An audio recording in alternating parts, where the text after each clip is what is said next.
Nanang Abdul Kanan yang merupakan tim fasilitator dan evaluator nasional pengembangan Kabupaten Kota Layak Anak Provinsi Jawa Timur juga memberikan pemaparan pada Temu Anak Kabupaten Blitar tahun 2017 dan dialog anak dengan Bupati Blitar menuju Kabupaten Blitar Layak Anak.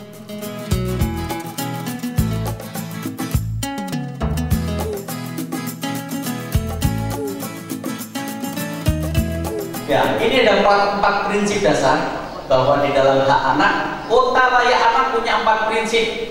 Non diskriminasi. Di Blitar tidak ada pembeda-bedaan, walaupun kita berbeda tapi tidak untuk dibeda-bedain. Laki, perempuan, ya sama punya kesempatan yang sama. Kalian bersuku Jawa sama punya kesempatan, suku Cina sama kita punya kesempatan, suku Batak sama di Indonesia, agamanya Islam sama, Kristen sama, ya Katolik punya hak yang sama. Untuk apa? Mendapatkan hak-haknya. Ini prinsip.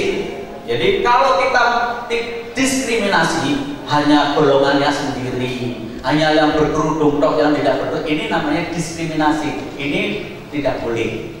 Ya, yang boleh adalah semua diundang di sini. Dan harusnya mungkin nanti suatu saat ada kelompok yang disabel, kelompok yang barangkali punya kecacatan bisa diundang di sini untuk duduk dan belajar bersama-sama kalian. Cara mereka menghargai kalian dan cara kalian menghargai mereka itu adalah bentuk pembelajaran bagi kita, ya. Ini ada banyak, ada 15. Non diskriminasi, ya. Yang kedua, kepentingan terbaik. Kota Layak Anak itu kepentingan terbaik untuk kalian. Kabupaten Blitar Layak Anak itu kabupaten itu kepentingan terbaik buat putra-putrinya seperti apa. Kelompok 2, naik mas.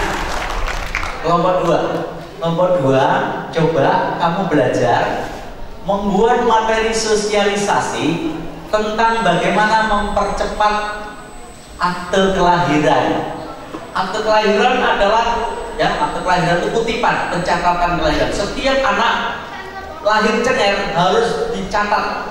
Bukti catatannya adalah kutipan akte kelahiran. Semua punya akte kelahiran hari ini? Nah, bagaimana kamu sekarang mempromosikan, mensosialisasikan? Boleh lewat lewat kertas, bisa lewat presentasi, ya. Kelompok berapa? 1, 2, 3. Mana kelompok 3? Kelompok 3. Buat materi sosialisasi tentang forum anak, ya. Tentang bagaimana mengembangkan forum anak di kecamatan dan di desa. Kamu cerita seperti kami cerita tadi, forum anak ibu opo, ya, diceritakan kepada anak-anak, ya, dan juga kepada siapa? Kepada anak-anak yang ada di desa. Jadi kalau kamu pulang nanti ada materi untuk disosialisasikan.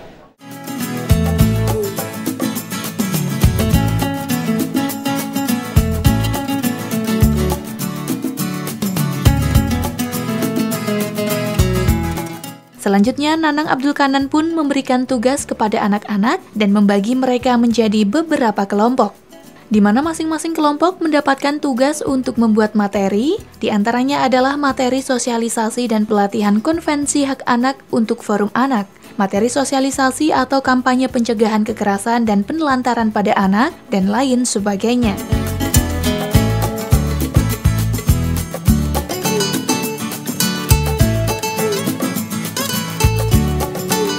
Alhamdulillah dari Forum Anak Kabupaten Blitar setiap hari Sabtu kita mengadakan kumpul setiap 2 minggu sekali, dan alhamdulillah dari berbagai penjuru dari mulai dari ujung timur sampai ujung barat itu semuanya ada, dari sekolah-sekolahan itu ada, dari mulai SMP sampai SMA. Kalau dari masyarakat biasa itu dari Forum Anak Desa dan Kecamatan. Iya. Materi-materinya ada hak anak itu tadi, terus ada lagi tentang KLA. KLA itu mengenai Kabupaten Layak Anak itu.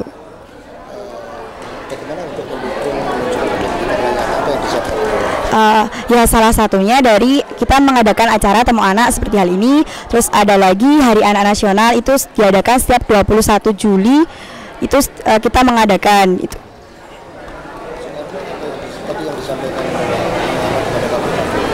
Bagaimana? Ada masalah-masalah tentang anak itu yang ada di desa, di kelurahan, di kecamatan mereka, itu mereka florkan kepada Bapak Bupati, dan bagaimana tindak lanjut Bapak Bupati. Di 2015 kita sudah mengawali dengan pembentukan forum anak di tingkat kecamatan. Kemudian di 2016 dengan pembentukan forum anak di tingkat desa kelurahan, semua sudah terrealisasi di 22 kecamatan di Kabupaten Blitar. Sebenarnya anak-anak bekal apa sih yang terpenting untuk anak-anak ini? Ya, kita membangun kebersamaan. Jadi dengan diwadahi di forum anak-anak mulai belajar berorganisasi, berempati, ikut juga menjadi media penyambung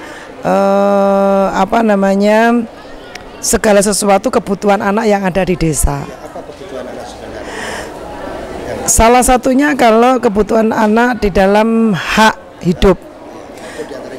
Hak hidup diantaranya bahwa anak tidak boleh dibunuh, apapun kondisinya. Kemudian setiap anak yang dilahirkan punya hak untuk mendapatkan akte kelahiran, apakah melalui proses perkawinan yang sah maupun yang tidak.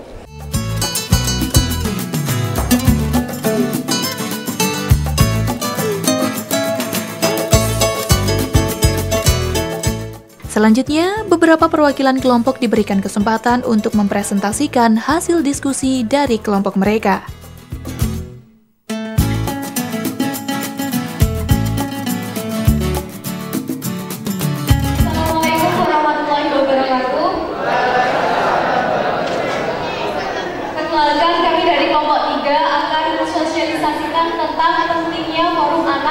Dan bagaimana upaya kita untuk mensosialisasikan forum anak ini di masyarakat.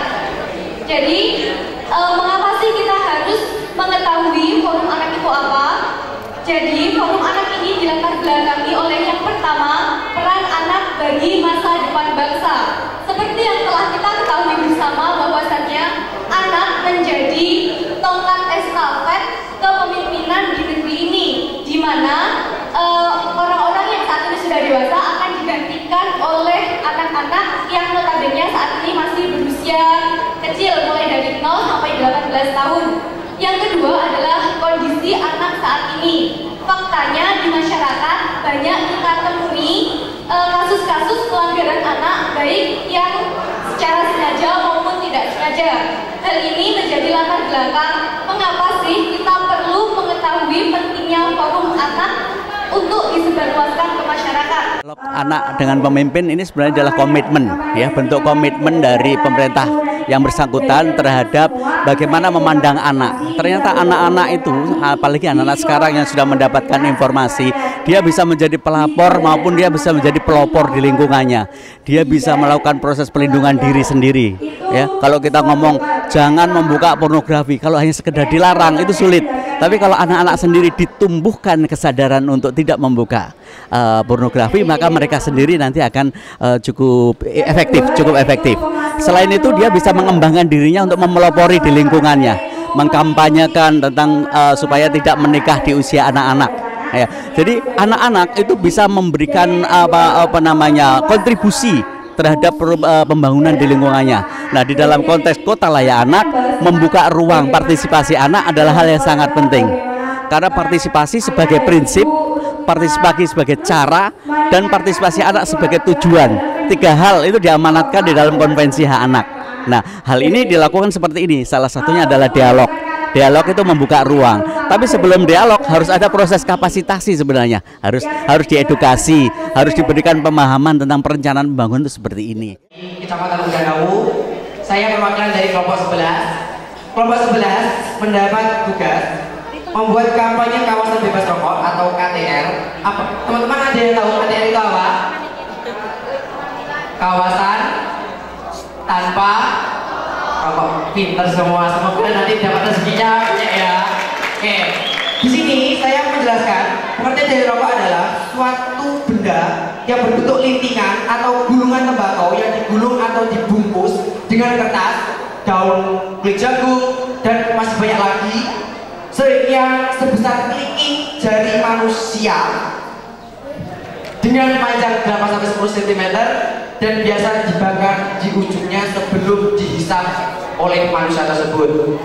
Kandungan dalam rokok ada nikotin. Nikotin adalah senyawa kimia yang membuat kita bisa rileks. Namun, tapi namun membuat kita menjadi kecanduan. Jadi kalau kita sekali menghisap rokok, pasti kita akan ingin menambah lagi. Terus ada lagi tar, sianida, bahkan silakan dilihat, ada sianida, benzena, kadmium, metanol, asetilena, dan yang bikin parah itu karbon monoksida yang bisa kita temui di kendaraan bermotor. Ya, saya sendiri yang mengikuti perkembangan daripada program Kabupaten Layak Anak ini, Blitar semakin bagus, semakin baik, dan doakan kepada teman-teman media nanti tahun ini bisa mendapatkan predikat Kabupaten Layak Anak itu. Ya, tentunya anak-anak kita harapkan menjadi anak-anak yang punya semangat belajar yang kuat, ya, punya semangat untuk membekali dirinya dengan keterampilan, kemampuan, dan mereka jangan lupa berdoa kepada Allah dan berbakti kepada kedua orang tua, mengikuti nasihat kedua bapak ibu gurunya, dan yang lebih penting lagi jangan melupakan jasa para pahlawan. Pesan saya kepada adik-adik, belajarlah di sekolah, ikutilah perintah guru, kemudian juga perintah orang tua. Kemudian yang lebih penting lagi, jangan salah dalam memilih teman, jangan salah bergaul.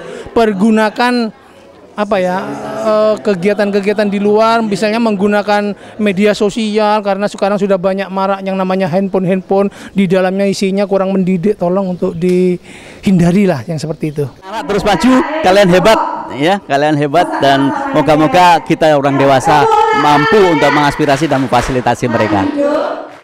Ya pemirsa, demikian rangkaian liputan khusus Temu Anak dan Dialog Anak dengan Bupati Blitar Rianto menuju Kabupaten Layak Anak. Berbagai hal mengemuka seperti peran anak dalam berkontribusi terhadap pembangunan, serta terpenuhinya hak-hak dasar anak, dan sebagainya. Semoga dengan koordinasi dan hubungan antar instansi serta stakeholder yang baik, akan semakin cepat mewujudkan impian menuju Kabupaten Blitar Layak Anak tahun 2017. Sukses dan jayalah Kabupaten Blitar. Akhirnya saya Yumita Agustina mewakili kerabat kerja yang bertugas pamit undur diri. Terima kasih atas kebersamaan Anda, sampai jumpa dan salam CTV.